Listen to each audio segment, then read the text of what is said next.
Hello friends, welcome on Sairaj commerce classes. Okay, हमने start किया है 12th कॉमर्स के लिए बुक कीपिंग एंड अकाउंटेंसी। अब इसके अंदर हम क्या देखेंगे फॉर 12th स्टैंडर्ड के लिए बुक कीपिंग एंड अकाउंटेंसी। ठीक है, इसके लिए मैंने एक लेक्चर लेके आई हूँ पहले ही आपके लिए, जो पूरा सिलेबस पे है। इंट्रोडक्शन दे दिया है मैंने कि कौन कौन सा सिलेबस है क्या नहीं है, ये सब चीज़ें मैंने आपको बता दी है। ठीक है, अब हम लोग इसके अंदर आगे बढ़ेंगे सिलेबस के अंदर, और हमारा पास थोड़ा सा चेंजेस हुआ है। ठीक है, चेंजेस हुआ है हमारे पास कि क्या है, लास्ट ईयर जो सिलेबस था वो इस साल थोड़ा सा चेंज हुआ है। चेंजेस के अंदर कुछ ज़्यादा चेंजेस नहीं हुआ है। वहाँ पे जो 2 चैप्टर्स थे उसको एक कर दिया है, मर्ज कर दिया है। ठीक है, मर्ज कर दिया है चैप्टर्स को, और कुछ ज़्यादा ये नहीं है यहाँ पे। जैसे कि आप देख सकते हो, एक सेकेंड में हाईलाइटर ले लेती हूँ ताकि आपको क्लियरली समझ में आए। ठीक है, ओके। अब यहाँ पे आपके पास क्या है, देखो। फर्स्ट क्या है, introduction to partnership and partnership final account. ठीक है, ये लास्ट ईयर 2 चैप्टर्स थे, यानी कि इंट्रोडक्शन टू पार्टनरशिप और सेकंड चैप्टर था आपका पार्टनरशिप फाइनल अकाउंट। इन दोनों को क्या कर दिया है, मर्ज कर दिया है। ठीक है, तो ये एक कर दिया है, बाकी कुछ ज़्यादा है इसमें चेंजेस नहीं है। तो यहाँ पे हम देखेंगे धीरे धीरे इसके अंदर हम क्या क्या कवर करेंगे। जैसे कि आप पार्टनरशिप क्या है तो उसकी मीनिंग और डेफिनेशन देखेंगे। फिर इंडियन पार्टनरशिप एक्ट 1932, ये 1932 पार्टनरशिप एक्ट, ये आपको ध्यान में रखना है। ऑब्जेक्टिव पॉइंट ऑफ व्यू से आपके लिए ये इंपॉर्टेंस है। फिर हम देखेंगे मेथड ऑफ कैपिटल अकाउंट। ये वीडियो में हम थोड़ा सा ही देखेंगे, यानी कि लेक्चर्स हम छोटा में जितना हो सके उतना छोटे से छोटे वीडियो बनाऊंगी, यानी कि लेक्चर्स लूँगी, ताकि आपका टाइम ज़्यादा वेस्ट ना हो। ठीक है, तो यहाँ पे हम कवर करेंगे meaning and definition of partnership और पार्टनरशिप एक्ट 1932। फिर उसके कुछ फीचर्स वगैरह हैं। ठीक है, क्योंकि आपको थियरी भी आती है थोड़ी बहुत, तो वो भी आपको करनी पड़ेगी। ठीक है, तो यहाँ पे इम्पोर्टेंस ऑफ यानी कि फीचर्स ऑफ पार्टनरशिप क्या है, फिर ये पार्टनरशिप एक्ट 1932, फिर यहाँ पे पार्टनरशिप डीड।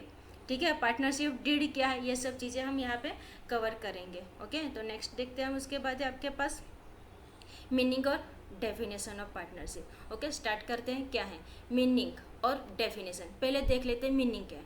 मीनिंग क्या है, पार्टनरशिप यानी क्या। ठीक है, जैसे कि आप यहाँ पे देख सकते हो, देखो 2 पर्सन यहाँ पे हाथ मिला रहे हैं, उसका मीनिंग क्या होता है। ठीक है, कि जब 2 पर्सन, जरूरी नहीं है 2 ही, ठीक है, 2 और मोर पर्सन हो सकते हैं इसके अंदर, जब वो एक साथ में आके कोई बिजनेस स्टार्ट करते हैं तो उसको हम क्या बोलते हैं, पार्टनरशिप। ठीक है, कोई ऑर्गेनाइजेशन जब स्टार्ट करना है, एसोसिएशन होता है, वहाँ पे 2 या 2 से ज़्यादा पर्सन साथ में आके बिजनेस स्टार्ट करते हैं, वहाँ पे वो लोग शेयर करते हैं प्रॉफिट और लॉस, उसको हम बोलते हैं पार्टनरशिप। ठीक है, समझ में आया ये कि मीनिंग क्या है आपके पास पार्टनरशिप का, कि partnership is a organisation when there is an association of 2 और more persons coming together to carry on a business with a view, किसके व्यू से रहेंगे, शेयर प्रॉफिट और loss of the firm. Okay, ये था meaning. अब एक definition देख लेते हैं हम वहाँ पे कि इंडियन पार्टनरशिप एक्ट 1932 सेक्शन 4, मैंने आपको पहले ही बताया। ठीक है, आपको ये ध्यान में रखना है कि कौन सा एक्ट है यहाँ पे पार्टनरशिप के लिए, 1932।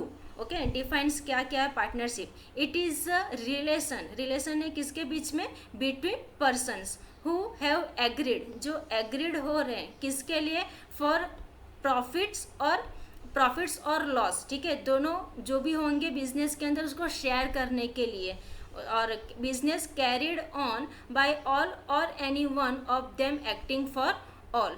ठीक है, तो ये था आपके पास क्या मीनिंग और पार्टनरशिप का डेफिनेशन। आगे हम देखेंगे इसके अंदर आपके पास। ओके, आगे देखते हैं features of partnership firm. Okay, अब फीचर्स के अंदर क्या है आपके पास, फीचर्स ऑफ पार्टनरशिप फर्म के अंदर हम एक एक करके सबको समझेंगे। स्टार्ट कहाँ से होता है, जब पार्टनरशिप फर्म हमारा विथ एग्रीमेंट। ठीक है, अब एग्रीमेंट क्या है, एग्रीमेंट यानी पार्टनरशिप इज अ रिजल्ट है किसका, एग्रीमेंट, किसके बीच में, बिटवीन द पार्टनर्स। ठीक है, इट कुड बी रिटन और ओरल, फिर वो रिटन होगा या फिर ओरल, कौन से भी वे में हो सकता है। ठीक है, अगर रिटन एग्रीमेंट रहेगा तो वो कैसे एज अ प्रूफ हम उसको यूज़ कर सकेंगे, ठीक है। अगर रिटर्न एग्रीमेंट है तो एज अ प्रूफ हम उसको यूज़ कर सकेंगे। ओके, तो ये था आपके पास क्या कि agreement used as a proof in the court of law and such written agreement is known as partnership deed। अब partnership deed क्या है वो भी मैं आपको बताऊंगी इसके बाद के स्लाइड्स में, ठीक है। अब इसके बाद आपके पास क्या है, प्रिंसिपल एंड एजेंट्स, ठीक है। प्रिंसिपल एंड एजेंट्स यानी कि इन the sense of number of partner, ठीक है। आपके पास नेक्स्ट क्या है, प्रिंसिपल्स एंड एजेंट्स, ओके। उसके बाद है लॉफुल बिजनेस। इसके पहले मैं आपको एक चीज़ बता देती हूँ कि एग्रीमेंट के बाद वहाँ पे नंबर ऑफ पार्टनर्स, अगर आपने एग्रीमेंट किया है तो वहाँ पे नंबर ऑफ पार्टनर कितने होने चाहिए, ठीक है। तो minimum 2 partners are needed to start partnership firm, ठीक है। कम से कम 2 पार्टनर्स तो आपको वहाँ पे लगेंगे ही किसके लिए, पार्टनरशिप फर्म स्टार्ट करने के लिए। मैक्सिमम नंबर हो सकते हैं, ठीक है। तो वहाँ पे अगर minimum 2 partners are needed to start partnership firm and the maximum number of partners are 50 according to the companies act 2013। ये अमेंडमेंट हुआ है, चेंजेस हुआ है। पहले 20 मेंबर्स कम से कम चाहिए थे, अब कितने हैं, मैक्सिमम वहाँ पे 50 पार्टनर्स हो सकेंगे, ठीक है। उसके बाद नेक्स्ट आपके पास पॉइंट है लॉफुल बिजनेस। अभी लॉफुल बिजनेस यानी क्या, business undertaken by partnership should be lawful, ठीक है। It can not undertake business which is not allowed by the state. The definition of partnership also doesn't permit any illegal business, ठीक है। यानी lawful business होना चाहिए। अब next आपके पास sharing of profit and losses, ठीक है। क्या है नेक्स्ट आपके पास नेक्स्ट है यहाँ पे sharing of profit and losses, ठीक है। अब इसके अंदर क्या है, sharing of profit and losses यानी क्या, ठीक है। जो पर्पस होता है पार्टनरशिप फर्म का वो क्या रहेगा, अर्न करना प्रॉफिट, ठीक है, प्रॉफिट को अर्न करना।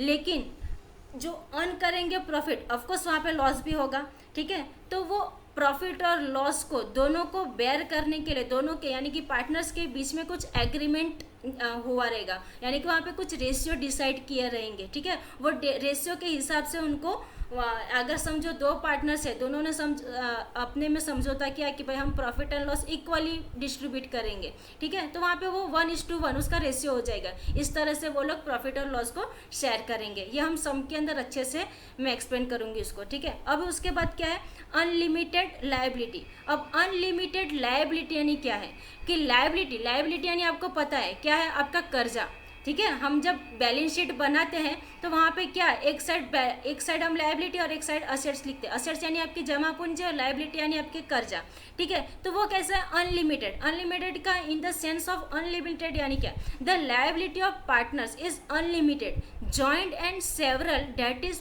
Partners are liable till the last rupee in the their pockets, ठीक है। यहाँ पे क्या है, यानी कि जब पार्टनर्स हुए तो वो टिल द लास्ट यानी कि last rupee in their pocket. उसका मीनिंग क्या कि आपके पास जितना भी रहेगा, अगर आपके पास कर्जा है तो उसको आपको पे करना ही है, फिर आपके पास जितना भी रहेगा आपको वो निकालना पड़ेगा। उसका मीनिंग ये होता है, ठीक है। तो अनलिमिटेड लायबिलिटी। उसके बाद क्या है, रजिस्ट्रेशन। ऑफकोर्स रजिस्ट्रेशन आपको पता ही करवाना ही पड़ेगा, ठीक है। तो रजिस्ट्रेशन क्या है, registration of partnership firm is compulsory only in the state of Maharashtra with effect from 1 अप्रैल 2005, ठीक है। ये अमेंडमेंट हुआ है, थोड़ा चेंजेस आया है इसके अंदर कि महाराष्ट्र के अंदर कैसा है, 1 अप्रैल 2005 से ये कंपलसरी कर दिया गया है कि रजिस्ट्रेशन पार्टनरशिप के फर्म के लिए कंपलसरी है, ठीक है। According to the Indian partnership act 1932, registration of partnership firm is optional. It means a firm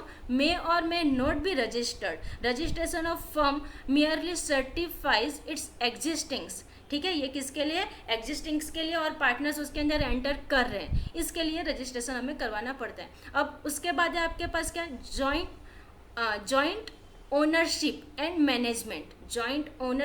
management, ठीक है। अभी क्या है यहाँ पे जॉइंट ओनरशिप, उसका मीनिंग क्या हुआ, ठीक है, कि each partner is joint owner of property, ठीक है, of the firm, so no partners can use property for personal use।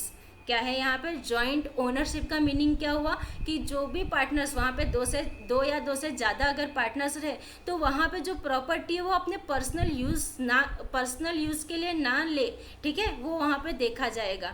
तो ये था आपके पास जॉइंट ओनरशिप एंड मैनेजमेंट। फिर यानी कि हर एक पार्टनर्स के पास इक्वल राइट्स रहेगा मैनेज करने के लिए फर्म को। ओके, नेक्स्ट आपके पास क्या है, principal and agents. Principals and agents, ठीक है, ये गलती से यहाँ पे प्रिंसिपल एंड एजेंट आ गया, ठीक है। एग्रीमेंट के बाद आपके पास नंबर ऑफ पार्टनर्स रहेंगे। फिर लॉ ऑफ बिजनेस, ठीक है, यहाँ पे अगर आप लोग नोटबुक और पेन लेके बैठे तो ये लिखते रहे ना, फीचर्स ऑफ पार्टनरशिप फर्म, और मेरे ख्याल से लेके बैठना ही चाहिए आपको, ये एक एक पॉइंट लिखते जाना है, ठीक है। तो यहाँ पे एग्रीमेंट के बाद आएंगे आपके पास मेंबर्स ऑफ पार्टनर्स, उसके बाद है आपके पास प्रिंसिपल्स एंड एजेंट। तो प्रिंसिपल एंड एजेंट क्या है, each partner works in two fold capacity, ठीक है। टू फोल्ड कैपेसिटी यानी क्या, एक तो प्रिंसिपल और एक एजेंट, इसको हम क्या बोलेंगे, यहाँ पे दो चीज़ है, प्रिंसिपल है और एजेंट है, इसको हम बोलेंगे टू फोल्ड कैपेसिटी। ये ऑब्जेक्टिव व्यू से भी आपको इंपॉर्टेंस है, ठीक है, तो ध्यान देना। टू फोल्ड कैपेसिटी यानी प्रिंसिपल एंड एजेंट दो हो गए। अब partner acts as a principal, जो पार्टनर्स रहेंगे वो एक्ट एज अ क्या करेंगे, principal of the firm, which outsider and with other partners he acts as an agent, और जो अदर पार्टनर्स रहेंगे वो एक्ट कैसे करेंगे, एज अ एजेंट, ठीक है। तो ये था, और उसके बाद है आपके पास डिसोल्यूशन। लास्ट स्टेप क्या है आपके पास, डिसोल्यूशन। अब डिसोल्यूशन यानी क्या, जब a partnership firm can be dissolve through agreement between the partner. Dissolve करना यानी खलास करना, जो भी आपका एग्रीमेंट हुआ होगा पार्टनर्स के बीच में उसको खलास करना, उसको हम बोलते हैं डिसोल्यूशन, ठीक है। If a partner wants to close the firm he can dissolve the firm by giving 14 days notice. ध्यान में रखना कितने डेज की नोटिस देनी पड़ेगी आपको, 14। डायरेक्टली आप आपकी मर्जी से जब चाहे तब बंद नहीं कर सकते हो, ठीक है। ये लॉफुल बिजनेस है ना, वहाँ पे मैंने आपको बताया था थर्ड फीचर्स क्या था इसका, लॉफुल बिजनेस, ठीक है। तो यहाँ पे आपकी मर्जी से नहीं बंद कर पाओगे, आपको वहाँ पे 14 डेज की नोटिस देनी पड़ेगी, ठीक है। तो ये था आपके पास क्या है कि giving 14 days notice the firm can also be dissolve if a partner dies और रिटायर्स, बिकम इंसॉल्वेंट और इनसेंट, ठीक है। तो ये सब था features of partnership firm. Okay, next आपके पास पार्टनरशिप डीड। अब पार्टनरशिप डीड है क्या, ठीक है, तो मैं आपको शॉर्ट फॉर्म में बताती हूँ, ज़्यादा इसको डिटेल में जाने की ज़रूरत नहीं है। कि पार्टनरशिप डीड एक डॉक्यूमेंट्स रहते हैं, ठीक है, मैंने उसको हाईलाइट करके रखा, देखो यहाँ पे, द डॉक्यूमेंट्स कंटेनिंग, क्या कंटेन करता है, the partnership agreement among partners is called partnership deed, ठीक है। यानी कि हमने अभी देखा एग्रीमेंट वगैरह करते हैं, ठीक है, उसके अंदर टर्म्स एंड कंडीशंस रहेंगे, फिर वहाँ पे रिटर्न ओरल रहेगा, मैंने आपको पहले ही बता दिया, इसको हम क्या बोलते हैं, डीड बोलते हैं, ठीक है। क्या बोलते हैं, डीड, यानी उसके अंदर हर एक चीज़ मेंशन रहेगी, यानी इन फ्यूचर आपके पास जो पार्टनर्स के बीच में अगर समझो झगड़ा हुआ तो ये एज अ प्रूफ रहेगा, ठीक है, एज अ प्रूफ रहेगा आपके पास पार्टनरशिप डीड के वे के अंदर। तो ये था आपके पास the document containing the partnership agreement among partners is called the partnership deed. ये भी ऑब्जेक्टिव व्यू से आपको इंपॉर्टेंस है, ध्यान में रखना। ओके, अब नेक्स्ट देखते हैं हम इसके अंदर कि ये मैंने आपके लिए हेल्पफुल करने के लिए कुछ रखा है, डीड ऑफ पार्टनरशिप का फॉर्मेट, ठीक है, किस तरह से रहेगा, ठीक है। तो डीड ऑफ पार्टनरशिप इस तरह से ये रहता है, डीड ऑफ पार्टनरशिप इस तरह से ऊपर ये बना रहेगा, ठीक है, कि कैसा है, भारतीय गैर न्यायिक 100 रुपीज़ 100 रुपीज़ ओनली, ठीक है, इस तरह से कुछ ये रहेगा। अब उसके अंदर डॉक्यूमेंट यानी कि डीड ऑफ पार्टनरशिप के अंदर कौन कौन सी चीज़ें रिक्वायर है वो यहाँ पे मेंशन है, मैंने हाईलाइट ऑलरेडी करके रखा है इसके अंदर, ठीक है। क्या है, डेट, मंथ, ईयर यानी पार्टनर्स के बीच में, फिर फर्स्ट पार्टनर्स नेम, फिर अगर ये सब चीज़ें रही, ठीक है, ये यहाँ पे पूरा मेंशन है, तो ये सब चीज़ें वहाँ पे होनी चाहिए डीड ऑफ पार्टनरशिप फर्म के अंदर। ओके, फिर उसके बाद है provision of Indian partnership act 1932। ये कुछ प्रोविजंस है उसके अंदर कि कौन कौन से प्रोविजंस होने चाहिए। तो फर्स्ट क्या आपके पास डिस्ट्रीब्यूशन ऑफ प्रॉफिट, कि किस तरह से आपको प्रॉफिट, मैंने आपको पहले एक्सप्लेन कर दिया कैसे अगर दो पार्टनर्स लोग के बीच में कुछ रेशियो डिसाइड होगा वो हिसाब से प्रॉफिट को डिस्ट्रीब्यूट करना है। फिर इंटरेस्ट ऑन ड्राइंग, कि आपने कुछ एक्सपेंसेस किए हैं अगर तो वहाँ पे किस तरह से उसके ऊपर आपको इंटरेस्ट पे करना पड़ेगा। इंटरेस्ट ऑन पार्टनर्स लोन, अगर समझो पार्टनर्स ने लोन लिया तो उसके ऊपर किस यानी कि 6% पर एनम का वहाँ पे ये रहता है, ठीक है, यहाँ पे हाईलाइट कर देती हूँ, 6% per annum interest is allowed होता है। उसके बाद इंटरेस्ट ऑन कैपिटल, तो partnership deed is silent about interest on capital, then interest is not allowed. फिर सैलरी और कमीशन टू पार्टनर्स, ठीक है, ये सब चीज़ें कुछ एक्स्ट्रा भी है कि अगर समझो पार्टनर एक्स्ट्रा कुछ वर्क कर रहा है वगैरह, यानी कि एग्रीमेंट से हटके, ठीक है, तो वो सब कंसीडर में नहीं लिया जाता है, ठीक है। अगर एग्रीमेंट में जितना लिखा है उतना ही कंसीडर होगा। उसके बाद क्या है, admission of a new partner, अगर आप लोग एग्जिस्टिंग 4 पार्टनर, उसके अंदर कोई नया आ रहा है तो फिर वहाँ पे क्या प्रोविजंस किए जाएंगे, ठीक है, ये सब चीज़ें इसके अंदर मेंशन रहेगी। तो provision of Indian partnership act 1932, ये कुछ 6 प्रोविजंस है।